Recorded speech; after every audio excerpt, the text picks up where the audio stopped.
agenda pro LGBT itu begitu kuat. Cuman sayangnya menurut saya gereja cuman bisa sampai pada narasi apa itu LGBT? Dosa, titik. Khawatir mereka berpikir bahwa gereja ini gak adil nih. Karena orang-orang ini kan diciptakan Tuhan begitu. Kok gereja melarang mereka untuk hidup sebagai seorang LGBT?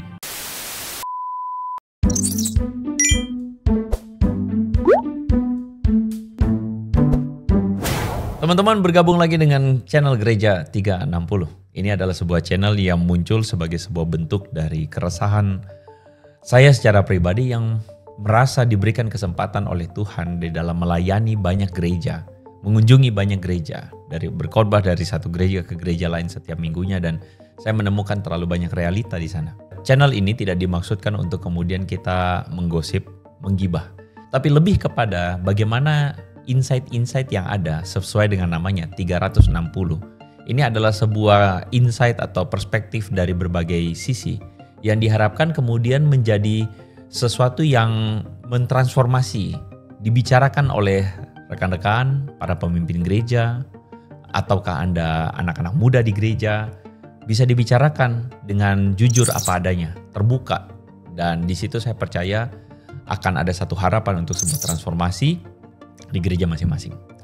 Nah saudara, hari ini saya ingin berbicara tentang satu topik yang sebenarnya menjadi satu perhatian saya sudah sekian tahun belakangan.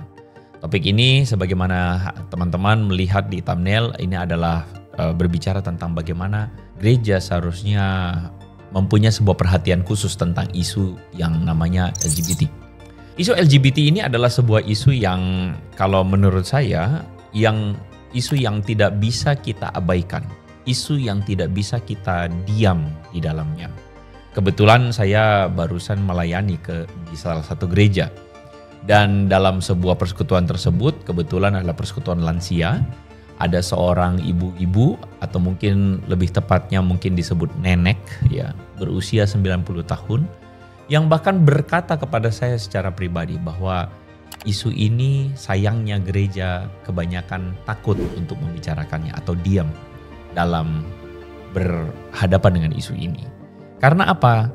Karena kebanyakan gereja pada saat ini cuman sampai pada narasi dosa.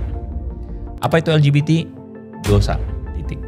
Yang menurut saya sebenarnya anak-anak muda kita hari ini tidak puas dengan narasi itu. Bahkan sebagian dari anak-anak muda tersebut, mereka itu pada akhirnya merasa jengah atau merasa keberatan kepada gereja karena gereja itu dianggap membeda-bedakan orang. Gereja itu dianggap melakukan atau menyatakan kebencian kepada orang-orang tertentu. Kenapa demikian? Karena anak-anak muda kita mendapatkan informasi secara tidak seimbang. Saya melayani generasi milenial, Z, dan sekarang saya melayani generasi Alpha. Dan saya hampir pastikan bahwa anak-anak alfa kita atau generasi yang pada saat ini yang mungkin sembari video ini dibuat, mereka ada di bangku sekolah menengah pertama, SD. Saya khawatir jangan-jangan mereka ini adalah orang-orang yang berpikiran bahwa tidak ada salahnya jika seseorang itu LGBT. Saya khawatir mereka berpikiran bahwa ada orang terlahir sebagai seorang LGBT dan karena Tuhan membuatnya demikian, makanya dia berhak untuk hidup sebagai LGBT. Saya khawatir mereka berpikir bahwa gereja ini gak adil nih. Karena orang-orang ini kan diciptakan Tuhan begitu. Kok gereja melarang mereka untuk hidup sebagai seorang LGBT? Itu kekhawatiran saya. Karena saya mendapati banyak sekali di antara mereka yang berkata kurang lebih serupa dengan apa yang saya katakan tadi itu. Dan tahukah saudara bahwa yang mereka katakan itu adalah ide-ide, slogan-slogan, quotes-quotes yang dihembuskan oleh media-media yang mereka sedang lihat di sosial media mereka sekarang. Yang mereka lihat di TV, yang mereka lihat di movie, yang mereka lihat di film-film animasi, yang mereka lihat di dalam serial yang mereka tonton. Kalau saya sebut misalnya contohnya Squid Game, mungkin Anda tahu. Di Squid Game season kedua, Anda bisa menemukan salah satu tokoh protagonisnya adalah seorang laki-laki yang ingin mengubah dirinya menjadi seorang wanita. Semangat zaman ini dan agenda pro-LGBT itu begitu kuat. Cuman sayangnya menurut saya gereja tidak cukup di dalam memberikan narasi counter argumen kepada kelompok ini. Dan gereja cuman bisa sampai pada narasi dosa. Saya secara tegas percaya akan kebenaran Injil. Dan saya percaya bahwa Injil itu membuat saya mengerti bahwa Tuhan tidak pernah mendesain seseorang untuk menjadi seorang LGBT. Tuhan menciptakan, desainnya Tuhan adalah laki-laki dan perempuan.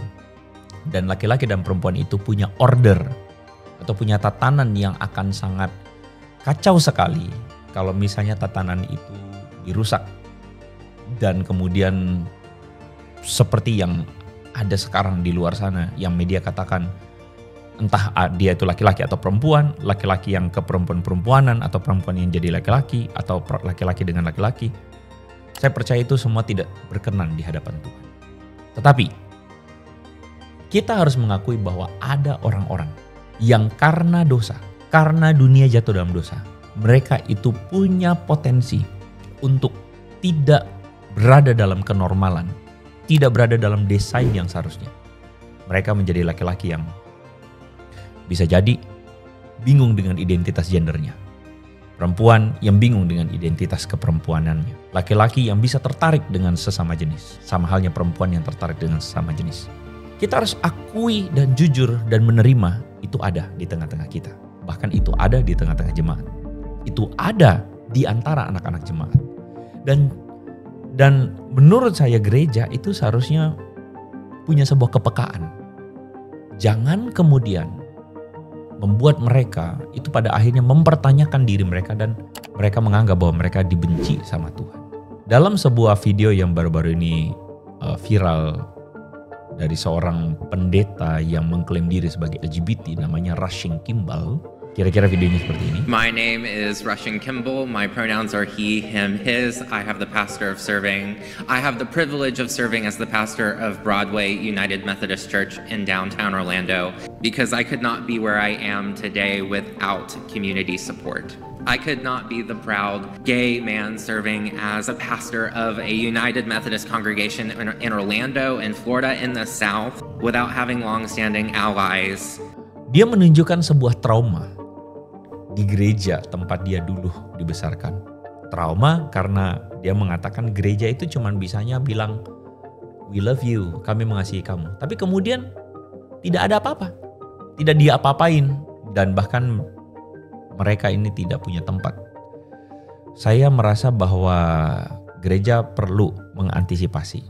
Para hamba Tuhan, jika teman-teman menonton video ini, perlu mulai memikirkan dengan serius. Perlu mulai memikirkan dengan matang bahwa gereja, jemaat perlu diberikan wawasan yang cukup mengenai isu LGBT. Agar jemaat tetap ada dalam kebenaran, tapi di satu sisi jemaat tidak mempersekusi atau menolak orang-orang tertentu yang pada saat ini sedang bergumul dengan identitas gendernya.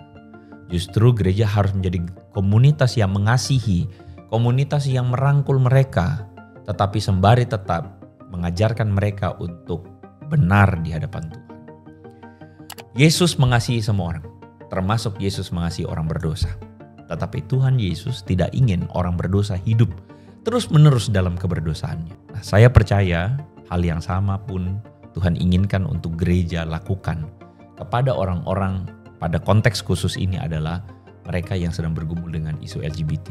Kita harus membantu mereka untuk merasakan kasih Tuhan yang seutuhnya.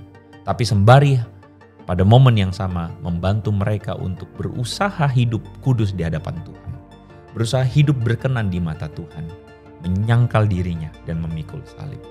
Saya berharap pembicaraan yang singkat ini adalah pembicaraan yang menjadi trigger untuk kemudian hari. Saya yakin tidak mungkin kita membahas semuanya secara lengkap di isu LGBT di video 360 ini. Gereja 360 ini. Di channel pribadi saya sudah membahas tentang beberapa kali isu LGBT dan bagaimana pandangan teologis tentang isu LGBT. Saya mendorong Anda para pemimpin gereja atau anak-anak muda di gereja boleh menyimak video saya yang ada di channel pribadi saya.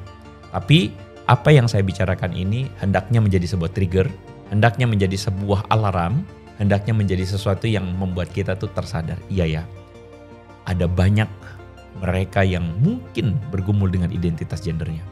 Mereka sedang butuh kasih karunia Tuhan. Kita harus menjadi perpanjangan tangan kasih karunia Tuhan. Ada banyak anak-anak muda kita hari ini yang concern tentang gereja yang tidak lagi relevan. Orang tua yang pikirannya kolot menurut mereka. Pendeta yang pikirannya kolot menurut mereka. Mereka concern.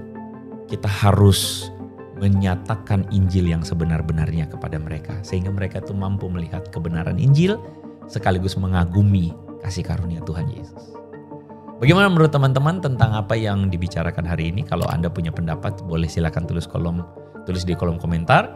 Buat Anda yang mungkin ingin menambahkan sesuatu, silakan Anda berkomentar. Siapa tahu apa yang jadi komentar Anda bisa juga jadi insight buat saya. Dan kita bisa sama-sama bicarakan lagi di konten yang berikutnya. Kita ketemu lagi di konten Gereja 360. God bless you.